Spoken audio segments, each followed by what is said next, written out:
33 বছর বয়সে এসে নিজেকে নতুন করে চেনাছেন করুণ নায়ার। কদিন আগে টানা অপরাজিত থাকার বিশ্ব রেকর্ড গড়েছিলেন এই ব্যাটার। এবার সেই রেকর্ডকে আরও উঁচুতে নিয়ে গেলেন নায়ার। তার এমন ব্যাটিং নজর কেড়েছেন ভারতীয় কিংবদন্তি সচিন তেন্ডুলকারের। সামাজিক মাধ্যমে নায়ারের প্রশংসা করেছেন এই ভারতীয় গেট। বিজয় হাজার ট্রফিতে 22 গজে নায়ারের এই কীর্তি, যেখানে বিদর্ভের হয়ে 7 ইনিংসে ব্যাট করতে নেমে সংগ্রহ করেন 752 রান, যার মধ্যে সেঞ্চুরি হাঁকিয়েছেন 5টি আর অর্ধশত রানের ইনিংস রয়েছে একটি।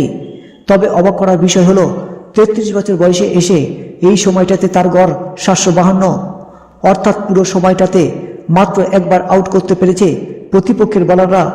আউট হওয়া সেই ম্যাচে উত্তরপ্রদেশের বিপক্ষে 112 রান করেন নায়ার। এই সময়টাতে তার সবচেয়ে কম রানের ইনিংসটি ছিল অপরাজিত 44 রানের। এর আগে 50 ওভারে ক্রিকেটে আউট না হয়ে 4 সেঞ্চুরিতে 542 রান করেন তিনি।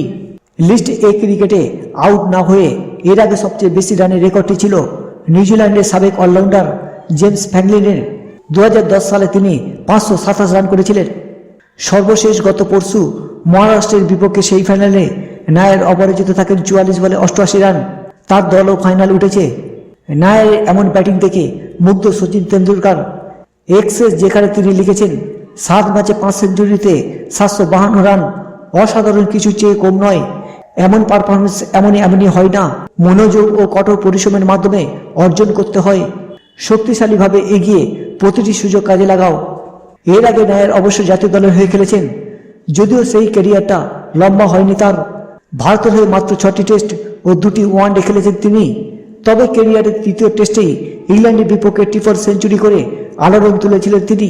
এরপর থেকে জাতীয় দলের বাইরে। তবে এখন যে ফর্মে রয়েছেন নায়ার, তাতে ক্যারিয়ারের পড়ন্ত বেলায় একটা সুযোগ পেয়েও যেতে পারেন তিনি।